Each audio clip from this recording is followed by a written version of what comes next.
दोस्तों, अभी का जो ट्रेंडी टॉपिक है वो सबको पता है कि नेपोटिज़म या ग्रुपिज़म के ऊपर है।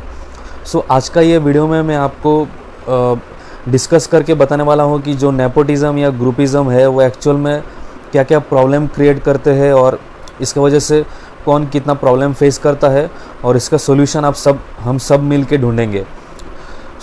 ये जो वीडियो है इसमें मैं बाकी वीडियोस की तरह ये नहीं बताने वाला हूँ कि बॉलीवुड में ये नेपोटिज़म चालू है या फिर ये ग्रुपिज़म होता है। ये जो टॉपिक रहेगा वो जेनरिक रहेगा, क्योंकि मेरे चैनल में जितने भी वीडियोस है उसमें मैं हमेशा व्यूअर्स के लिए बनाता हूँ, जो व्यूअर्स को हेल्प हो जाए, कुछ प्रॉब्लम फेस कर रहे हैं तो उनको कुछ हेल्प हो जाए, तो इस तरह से वीडियो बनाता हूँ। इसमें ऐसा नहीं कि कुछ भी नॉलेज दे दिया या फिर कुछ इन्फॉर्मेशन, झूठा इन्फॉर्मेशन दे दिया या फिर बॉलीवुड का ये इन्फॉर्मेशन दे दिया। तो ये ऐसे इस टाइप के वीडियोस बहुत मिल जाएंगे आपको। बट ये मैं इवन जिन लोग का सैलरी 10,000 भी है, कहीं पे काम करते, जॉब करते हैं या फिर बहुत बड़ा कोई जॉब करते कहीं पे आईटी कंपनीज़ में या फिर किसी मैकेनिकल कंपनी में जॉब करता है, तो उनके लिए भी ये जो ग्रुपिज़म या नेपोटिज़म है वो प्रॉब्लम सब जगह फेस करते हैं। तो इसके ऊपर हम लोग सब मिलके डिस्कस करेंगे क्या प्रॉब्लम होता है और इसका सोल्यूशन क्या हो सकता है। वीडियो स्टार्ट करने से पहले अगर आप मेरे चैनल पर नए हो तो चैनल को सब्सक्राइब कीजिए और सामने वाले बेल आइकन को दबा दीजिए, तो इस टाइप का ट्रेंडिंग वीडियोस का नोटिफिकेशन आपको मिलता जाएगा। दोस्तों, आइए वीडियो स्टार्ट करते हैं। सबसे पहले मैं आपको बता दूं कि अभी जो बहुत ज़्यादा ट्रेंडी चल रहा है वो है नेपोटिज़म या ग्रुपिज़म, इस टाइप के ऊपर। सबसे पहले मैं आपको बता दूं नेपोटिज़म या ग्रुपिज़म इसका मतलब है, पहले तो नेपोटिज़म इसका मतलब है जैसे कि अगर कहीं पे भी, मैं यहाँ पे बॉलीवुड, हॉलीवुड या फिर किसी पर्टिकुलर जगह पे नहीं बात करूँगा, मैं इन जेनरिक आपको बताने वाला हूँ। तो मान लो आप कहीं पे जॉब करते हो और वहाँ पे आपका जो बॉस है या फिर एमडी है, जो भी है, और उनका कोई रिश्तेदार, रिलेटिव्स, उनका बेटा या फिर उनका भाई जो भी है, वो कंपनी में जॉब करते हैं। बट अगर आप देखोगे कि वो जो पर्टिकुलर कंपनी में जॉब करते हैं उनको इतना टैलेंट नहीं है, तो भी उनको वो उनका रिलेटिव है, इसके लिए उनको बहुत ज़्यादा सैलरी भी बहुत ज़्यादा मिलती है और बहुत सारे फ़ायदे मिलते हैं और उसको बहुत ज़्यादा प्रेस किया जाता है। सब लोग उसको तारीफ़ करते हैं और सब लोग झूठा तारीफ़ भी करना पड़ता है किसी किसी को। तो ये प्रॉब्लम ये कहीं पे भी होता है। तो ये हो गया नेपोटिज़म। और अभी ग्रुपिज़म का बात मैं करूँ तो इसमें क्या होता है कि सपोज़ कहीं पे भी आप जॉब करते हो, ये कहीं पे भी हो सकता है, आप इवन 10,000 20,000 का भी सैलरी का कहीं पे काम करते हो, आप वर्कर हो, मज़दूर हो, कोई भी हो, सबके लिए सेम है। तो उसमें क्या होता है, एक ग्रुप क्रिएट हो जाता है। वो ग्रुप में पर्टिकुलर 5 जन 10 जन रहते हैं जो बॉस के साथ मिले हुए रहते हैं या फिर बॉस के साथ वो ग्रुप बना के रहते हैं।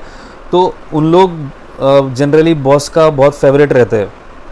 तो क्या होता है कि उन लोग अगर ज़्यादा काम भी नहीं करते और ठीक से काम भी नहीं करता तो वो अगर तो भी उनको कुछ बोला नहीं जाता है। ये हो गया ग्रुपिज़म। तो अभी अगर हम बॉलीवुड की बात करें तो बॉलीवुड में क्या होता है कि जो भी बाहर से कोई टैलेंट मिलता है या फिर वो ग्रुपिज़म में या नेपोटिज़म में शामिल नहीं है, वो किसी का बेटा या फिर स्टार किड्स नहीं है, तो उसमें क्या प्रॉब्लम होता है कि उनको अगर बहुत ज़्यादा टैलेंट भी है तो उनको बहुत ज़्यादा प्रेज़ या तारीफ़ नहीं मिलता है। तो इसमें सबसे पहले हम लोग को उसका प्रॉब्लम का जड़ क्या है वो देखना पड़ेगा। अभी तक हम लोगों ने प्रॉब्लम डिस्कस किया है। आपको ऐसे बहुत सारे वीडियोस मिल जाएंगे जहाँ पे सिर्फ प्रॉब्लम के बारे में डिस्कस करते हैं बट सोल्यूशन के बारे में कोई डिस्कस नहीं करता है। अभी हम सब मिल के ये देखेंगे कि इसका सोल्यूशन क्या है। तो सबसे पहले मैं आपको बता दूं, अगर हम बॉलीवुड या फिर मूवी इंडस्ट्री या फिर एंटरटेनमेंट इसके ऊपर बात करें तो सबसे पहले मैं आपको बता दूं कि ये पूरा हम लोग के हाथ में है, ये पूरा पब्लिक के हाथ में है कि किसको स्टार बनाना है और किसको हीरो बनाना है और किसको ज़ीरो बनाना है, पूरा पब्लिक के हाथ में है। तो ये सबसे पहले हम लोग को डिसाइड करना पड़ेगा कि कोई भी मूवी जब हम देखने जाते हैं, कोई भी वेब सीरीज़ हम लोग देखते हैं या फिर कुछ भी शो देखते हैं, तो पहले उसका स्टोरी पढ़ना चाहिए। जैसे अगर कोई मूवी देखने हम लोग जाते हैं, टिकट खरीद के 300-400 रुपये दे के टिकट खरीद के हम लोग जाते हैं, तो टिकट खरीदने से पहले हम लोग को ये देखना चाहिए कि जो मूवी है उसका स्टोरी क्या है, उसमें क्या सीखने को मिलेगा। जो हम लोग 2.5 घंटा 3 घंटा वेस्ट करने वाले हैं प्लस 300-400 रुपये वेस्ट करने वाले हैं, क्या उसमें कुछ सीखने को मिलेगा? या फिर अगर उसमें कॉमेडी है, एंटरटेनमेंट है, तो क्या वो ओरिजिनल है या फिर ज़बरदस्ती आपके ऊपर थोक दिया जा रहा है? तो ये हम लोग को डिफरेंस पहले समझना पड़ेगा। ऐसा नहीं कि किसी का नाम देख के, किसी का ब्रांड देख के, ये इसका फला, ये जो भी है, ऐसा नाम देख के हम लोग चले जाएंगे, इतना बड़ा स्टार है और इसका बेटा है, उसका बेटी है, हीरोइन ये है, उसका बेटी है। तो इस टाइप से देख के हम लोग को मूवी नहीं सिलेक्ट करना है। हम लोग को उसका स्टोरी अच्छा होना चाहिए। मैं ये नहीं बोल रहा हूँ कि आप स्टार किड का मूवी मत देखो, बिल्कुल ही मत देखो, सबको अवॉइड करो। बट अगर मूवी बहुत अच्छी है और पब्लिक को वो हेल्पफुल है, पब्लिक को कुछ सीखने को मिलेगा, कुछ मैसेज मिलेगा, तो उस टाइप का मूवी देखो। क्योंकि आजकल क्या हो रहा है, सिर्फ नाम से मूवी हिट हो रहा है। ऐसे बहुत सारे मूवीज़ है जो बाहर से टैलेंट आए हैं और मूवी करते हैं, उनको मतलब वो मूवी 100 करोड़ भी नहीं कमाते। बट ऐसे बहुत सारे मूवीज़ है जो सिर्फ नाम से 500-600 करोड़ कमा लेते हैं, जो 50 करोड़ भी कमाने लायक नहीं है। तो ये हम लोग को पब्लिक मिलके, सब मिलके डिसाइड करना पड़ेगा। ऐसा करना पड़ेगा, हम लोग को पहले स्टोरी जानना पड़ेगा, उसका रिव्यू देखना पड़ेगा। मल्टीपल रिव्यूज़ देखने के बाद, स्टोरी पढ़ने के बाद, उसका सब कुछ समझने के बाद ही टिकट खरीदना चाहिए। इसके बाद ही कहीं पे ऑनलाइन हॉटस्टार पे या फिर अमेज़न प्राइम, कहीं पे भी आप वीडियो देखो, मूवी देखो, तभी जाके देखो। अगर आपको वो लगता है कि उसमें बंदे में दम है, टैलेंट है, वो मूवी अच्छी है, उसमें कुछ सीखने को मिलेगा। तो ये हो गया बॉलीवुड या फिर जो एंटरटेनमेंट इंडस्ट्री, उसके ऊपर बात। इसके बाद जैसे मैंने बताया, जो नेपोटिज़म या ग्रुपिज़म है, वो सिर्फ बॉलीवुड में या फिर एंटरटेनमेंट दुनिया में ही लिमिटेड नहीं है। वो किसी पर्टिकुलर कंपनी में, आईटी कंपनी, मैकेनिकल कंपनी, कोई भी कंपनीज़ में हो सकता है। तो उसमें क्या होगा, जो भी जनरल वर्कर रहता है, जो ग्रुपिज़म या फिर नेपोटिज़म में शामिल नहीं है, तो उनको बहुत सारी चीज़ें झेलना पड़ता है। उनको बहुत सारे टैलेंट होके भी वो इतना आगे नहीं जा पाते जितना आगे उनको जाना चाहिए। तो ये हर जगह होता है। तो इसमें क्या हम लोग कर सकते हैं? हम लोग को क्या करना पड़ेगा, जो भी बंदा या जो भी मतलब आपके कंपनी में ऐसा लग रहा है कि वो बंदा डिज़र्व नहीं करता है, उसको इतना टैलेंट नहीं है, तो भी उसको ज़्यादा प्रेज़ मिलता है, ज़्यादा तारीफ़ मिलता है, तो उसका पोल खोलना पड़ेगा। बेसिकली जैसे अभी मैंने बॉलीवुड का बात किया है कि सब पब्लिक मिले पोल खोलना चाहिए कि उसको टैलेंट नहीं है तो उसका मूवी क्यों देखना है। तो वैसे ही अगर कहीं पे आप वर्क करते हो, कहीं पे आप जॉब करते हो, वहाँ पे आपको मतलब वो प्रोफेशनली होना चाहिए। आपको ऐसा कुछ करना नहीं चाहिए कि आप सबके सामने आ जाए और मतलब बॉस को पता चल जाए कि आप ही कर रहे हो। तो आपको प्रोफेशनली वो करना चाहिए। मतलब सब मिलके मीटिंग करके, जो बंदे विक्टिम्स है उनको सब मिलके मीटिंग करके आपको वो डिसाइड करना पड़ेगा।